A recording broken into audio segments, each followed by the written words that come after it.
Et si Jésus-Christ était plus qu'un simple homme, plus qu'un prophète ou un enseignant exceptionnel, imaginez un instant qu'il ait existé avant la naissance des étoiles, avant la formation de la terre, avant même que le temps ne commence. Jésus n'a pas seulement laissé une empreinte indélébile sur l'histoire humaine. Dans ses paroles énigmatiques et puissantes, il a révélé une vérité extraordinaire. Il existait avant la création du monde. Il n'était pas un simple témoin du commencement, il en était l'origine. Ces déclarations bouleversantes ne laissent aucun doute sur sa nature divine et éternelle. Dans cette vidéo, nous allons plonger dans 10 passages bibliques essentiels où Jésus parle de sa préexistence. Ces paroles ouvrent une fenêtre sur une réalité spirituelle infinie, une facette de Jésus que beaucoup ignorent, mais qui transforme radicalement notre compréhension de qui il est vraiment. Alors, préparez-vous à un voyage fascinant à travers l'éternité, là où le mystère et la foi se rencontrent. Et si cette vérité vous inspire autant que nous, n'oubliez pas de liker, de partager cette vidéo et de vous abonner à la chaîne pour découvrir encore plus de trésors bibliques. Jean chapitre 8, verset 58. Avant qu'Abraham fût, je suis. Jean chapitre 8, verset 58 est l'un des passages les plus profonds et les plus controversés des évangiles. Jésus y déclare « Avant qu'Abraham fût, je suis ». Ces simples mots renferment une vérité immense et bouleversante.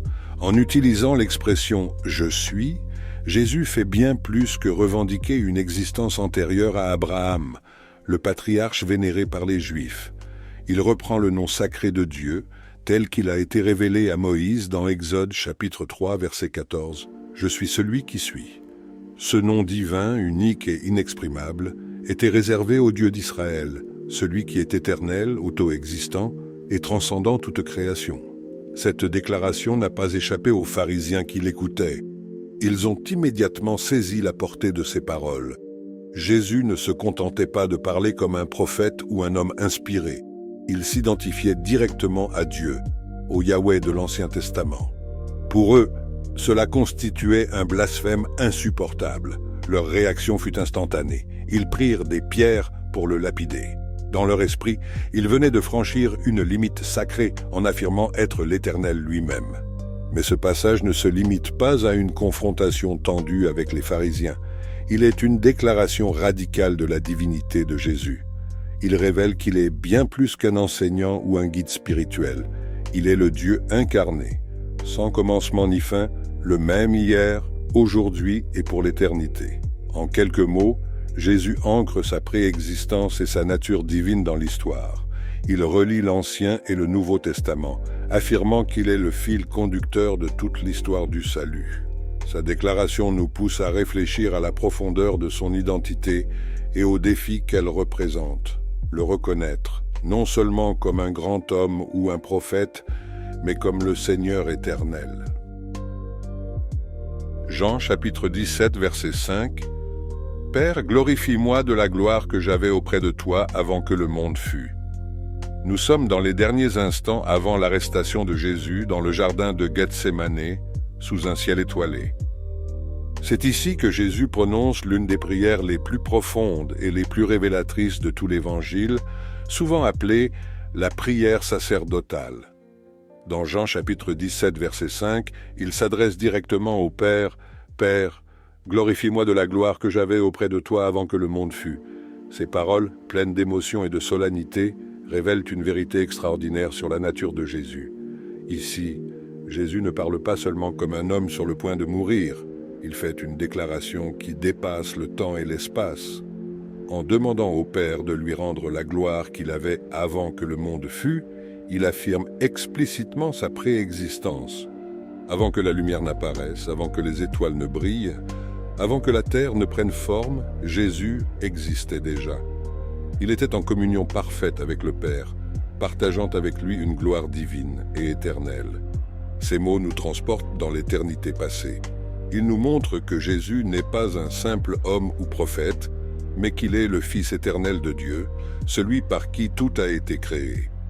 Cette prière reflète non seulement son identité divine, mais aussi son amour et son humilité. Jésus, qui avait tout, a volontairement quitté cette gloire céleste pour entrer dans notre monde, prendre la forme d'un serviteur et accomplir l'œuvre de rédemption, mais dans ce moment crucial, alors que la croix approche, Jésus se tourne vers le Père et exprime son désir de retrouver cette gloire. Ce n'est pas une simple demande personnelle, c'est une confirmation de sa mission. Il ne cherche pas une gloire terrestre, mais celle qui appartient à Dieu seul. Cette gloire, il l'avait avant la création, il l'a laissée pour nous, et maintenant il s'apprête à la retrouver après avoir accompli l'œuvre pour laquelle il est venu. Ce passage est une preuve directe et puissante de sa divinité. Il ne se contente pas de parler d'une existence humaine limitée dans le temps. Il nous invite à contempler son rôle dans l'éternité, celui de Créateur, Rédempteur et Seigneur de toutes choses. C'est une fenêtre ouverte sur l'immensité de son amour et sur l'unité parfaite qu'il partage avec le Père. Alors, en écoutant ces paroles, nous sommes invités à ne pas seulement voir Jésus comme un homme ou un prophète, mais comme le Fils éternel de Dieu, celui qui existait avant que le monde ne commence et celui qui règne pour l'éternité. Jean chapitre 1, versets 1 à 3. Au commencement était la parole, et la parole était avec Dieu, et la parole était Dieu. Dans les premières lignes de son évangile, Jean nous plonge dans une révélation d'une profondeur extraordinaire. Il écrit « Au commencement était la parole, et la parole était avec Dieu, et la parole était Dieu. » Avec ces mots, Jean ne se contente pas de nous introduire à l'histoire de Jésus. Il nous invite à contempler son existence éternelle et sa nature divine. Jean utilise le terme « la parole », en grec « logos », un concept riche de sens dans le contexte juif et grec. Pour les Juifs, la parole de Dieu était la puissance créatrice par laquelle le monde a été façonné, comme en témoigne Genèse chapitre 1. Dieu dit « que la lumière soit, et la lumière fut ». Pour les Grecs, le logos représentait la raison divine, l'ordre et l'harmonie qui régissent l'univers. Jean réunit ces deux visions pour nous révéler que cette parole éternelle n'est autre que Jésus-Christ. Il affirme que la parole était avec Dieu. Cela souligne une distinction, une relation intime entre le Père et le Fils, existant depuis toujours. Mais Jean va encore plus loin. La parole était Dieu. Ici, il ne laisse aucune ambiguïté. Jésus n'est pas un être inférieur ou simplement proche de Dieu. Il est pleinement Dieu, partageant la même nature divine, coexistant éternellement avec le Père. Ensuite, Jean précise, « Toutes choses ont été faites par elle, et rien de ce qui a été fait n'a été fait sans elle. » Ces mots confirment un aspect essentiel de l'identité de Jésus. Il est le Créateur. Tout ce qui existe, des galaxies aux océans, des montagnes aux moindres créatures, a été formé par lui. Il n'est pas un être créé, mais l'agent divin par lequel l'univers a pris forme. Ce passage nous transporte avant le commencement du temps, avant même que le monde matériel n'existe. Il nous révèle que Jésus n'est pas seulement un homme venu sur terre. Il est l'éternel Logos, celui par qui tout a été créé et en qui tout subsiste. Jean chapitre 1, versets 1 à 3, nous invite à voir au-delà de l'humanité de Jésus pour contempler sa divinité, sa majesté et son rôle éternel dans l'histoire de la création. Il ne s'agit pas seulement de comprendre qui est Jésus, mais de saisir l'immensité de son amour. Celui qui a créé l'univers a choisi de venir dans ce monde pour sauver ce qu'il a façonné. Une vérité qui bouleverse et transforme notre compréhension de Dieu et de l'éternité. Colossiens chapitre 1 versets 16 à 17. Tout a été créé par lui et pour lui. Il est avant toute chose. Dans sa lettre aux Colossiens, l'apôtre Paul écrit des paroles profondément impressionnantes au sujet de Jésus. Tout a été créé par lui et pour lui. Ces mots ne sont pas de simples métaphores ou une vision poétique de la foi. Ils sont une déclaration audacieuse et révélatrice sur la nature de Jésus et son rôle dans l'univers. Paul nous invite à contempler Jésus comme bien plus qu'un enseignant ou un prophète. Il est présenté ici comme le Créateur lui-même, celui par qui tout ce qui existe a été fait. Paul précise que cela inclut ce qui est visible et invisible. Les galaxies majestueuses dans l'immensité du cosmos, les montagnes imposantes, les océans profonds, mais aussi les réalités spirituelles comme les anges, les trônes, les dominations et les puissances célestes. Tout a été créé non seulement par Jésus, mais aussi pour lui. Cela signifie que l'objectif ultime de la création est de refléter sa gloire, son autorité et son amour. Puis Paul va encore plus loin. Il est avant toute chose. Cette phrase nous transporte au-delà du commencement du temps, avant la première étincelle de lumière, avant que la matière ne prenne forme. Jésus existait déjà. Il est éternel, sans commencement ni fin. Il est le point de départ et la source de tout ce qui existe. Mais Paul ne s'arrête pas là. Il ajoute que tout subsiste en lui. Cela signifie que Jésus n'est pas seulement le Créateur, mais aussi celui qui soutient et maintient l'ordre de l'univers. Chaque planète qui tourne, chaque étoile qui brille, chaque souffle de vie est maintenu par lui. Il n'est pas un spectateur distant. Il est l'énergie et la force qui maintiennent l'existence de tout ce qui a été créé. En d'autres termes, sans lui, tout s'effondrerait. Ce passage nous pousse à voir Jésus dans toute sa majesté et son autorité divine. Il n'est pas un simple personnage historique ou une figure religieuse parmi d'autres. Il est le Créateur, le centre et l'objectif de tout ce qui est.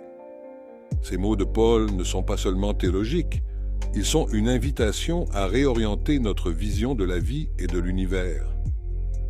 Il nous rappelle que tout ce que nous voyons et tout ce que nous sommes trouve son origine et son sens en Jésus-Christ, celui qui était, qui est et qui vient. En méditant sur ces versets, nous sommes invités à adorer non seulement l'homme Jésus, mais aussi le Seigneur cosmique qui soutient tout par sa puissance infinie. Apocalypse chapitre 22, verset 13. Je suis l'alpha et l'oméga, le premier et le dernier, le commencement et la fin. Dans le dernier chapitre de la Bible, Jésus prononce des paroles d'une puissance et d'une profondeur extraordinaires. Je suis l'alpha et l'oméga, le premier et le dernier, le commencement et la fin. Ces mots, simples en apparence, encapsulent une vérité cosmique et éternelle. L'alpha et l'oméga sont les premières et dernières lettres de l'alphabet grec, mais ici, elles symbolisent bien plus qu'un début et une fin alphabétique. Jésus se révèle comme l'origine et l'accomplissement de toute l'histoire. Il est celui par qui tout commence et celui en qui tout trouve son sens et son achèvement. Il n'est pas seulement un observateur de l'histoire humaine, il en est le créateur, le guide et la finalité. Je suis l'alpha, dit-il, nous ramenant à l'éternité passée. Avant que le monde existe, avant que le temps commence, Jésus était là, avec le Père, en communion parfaite, partageant la gloire divine. C'est par lui que tout a été créé, que ce soit les galaxies lointaines, la lumière qui éclaire le jour ou la vie sur Terre. Mais il est aussi l'Oméga. Il est celui qui dirige l'histoire vers un but ultime, celui en qui toutes les promesses de Dieu sont accomplies. Il est la clé de la rédemption, celui qui fait toutes choses nouvelles. En affirmant être le commencement et la fin, Jésus proclame son rôle unique et éternel dans l'œuvre de Dieu. Il transcende le temps et l'espace, englobant l'histoire humaine depuis sa création jusqu'à son accomplissement final. Ces paroles, prononcées dans le dernier chapitre de l'Apocalypse, viennent comme un écho puissant à tout ce qui précède dans la Bible. Elles relient le Christ de la Genèse, par qui toutes choses furent créées, au Christ de l'Apocalypse, qui règne pour l'éternité. Elles sont une déclaration de son autorité absolue et de sa souveraineté éternelle. Pour les croyants, ces mots sont une source de réconfort et d'espérance. Ils nous rappellent que Jésus-Christ n'est pas seulement une figure du passé, mais qu'il est éternellement présent et actif. Il tient l'univers dans sa main. Il guide l'histoire vers sa fin glorieuse et il nous invite à participer à cette éternité avec lui.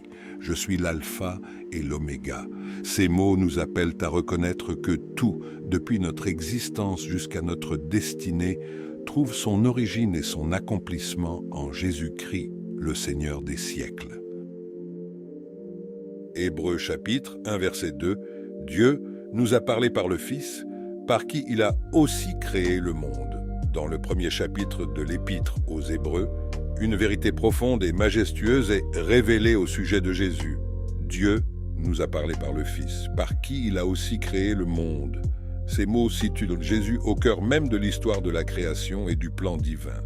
Jésus n'est pas simplement un messager ou un prophète venu transmettre la parole de Dieu. Il est bien plus que cela. Il est décrit comme le rayonnement de la gloire de Dieu et l'expression parfaite de son être. Ces paroles nous montrent que Jésus reflète pleinement la nature et la splendeur divine. Il n'est pas seulement l'image de Dieu, il est la manifestation parfaite de ce qu'est Dieu. L'auteur de l'Épître nous rappelle que Jésus n'a pas été un spectateur passif lors de la création, mais qu'il en a été l'acteur principal. Par lui, Dieu a créé le monde. Jésus était actif dans la création, agissant en union parfaite avec le Père, formant l'univers par sa puissance divine. Mais Hébreux 1 ne s'arrête pas là. Il décrit également Jésus comme celui qui soutient toutes choses par sa parole puissante. Cela signifie que non seulement il a créé, mais qu'il maintient l'ordre et l'existence de tout ce qui a été fait. Chaque étoile qui brille, chaque battement de cœur, chaque loi de la nature subsiste grâce à lui. Il est l'architecte et le garant de l'univers. Ce passage souligne la nature éternelle de Jésus. Il n'a pas commencé à exister à Bethléem. Il est le Fils éternel de Dieu, celui par qui tout a été fait. En le regardant, nous voyons non seulement le Créateur, mais aussi la plénitude de la gloire et de la nature divine. Ces mots nous invitent à contempler la grandeur de Jésus-Christ. Il n'est pas un simple personnage historique ou une figure spirituelle parmi d'autres. Il est le point de rencontre entre Dieu et l'humanité, le Fils éternel par qui tout a été créé, celui qui soutient tout par sa puissance et qui révèle le Père dans toute sa gloire. Hébreux 1:2 est bien plus qu'un simple verset. C'est une déclaration éclatante de la majesté et de l'autorité du Christ, un appel à reconnaître qu'il est au centre de la création, de l'histoire et de notre foi. Proverbes chapitre 8 versets 22 à 30. J'étais là quand il traça les fondements de la terre. Dans ce passage, la sagesse de Dieu est décrite comme ayant existé avant la création du monde. Elle déclare: « Le Seigneur m'a formé au commencement de ses œuvres, avant ses œuvres les plus anciennes. » Bien que ce texte parle de la sagesse, beaucoup de théologiens y voient une préfiguration de Jésus-Christ, la sagesse incarnée. Cela correspond à d'autres passages où Jésus est présenté comme la parole ou la sagesse de Dieu, présente dès l'éternité. Michée, chapitre 5, verset 2. Son origine remonte au jour de l'éternité. Michée prophétise la naissance du Messie à Bethléem, mais il précise que ce Messie, bien qu'humain, a une origine qui remonte au jour de l'éternité. Cela révèle que Jésus, bien qu'il soit né dans le temps, est éternel par nature. Cette prophétie montre que sa venue sur terre n'est qu'un chapitre dans son existence infinie.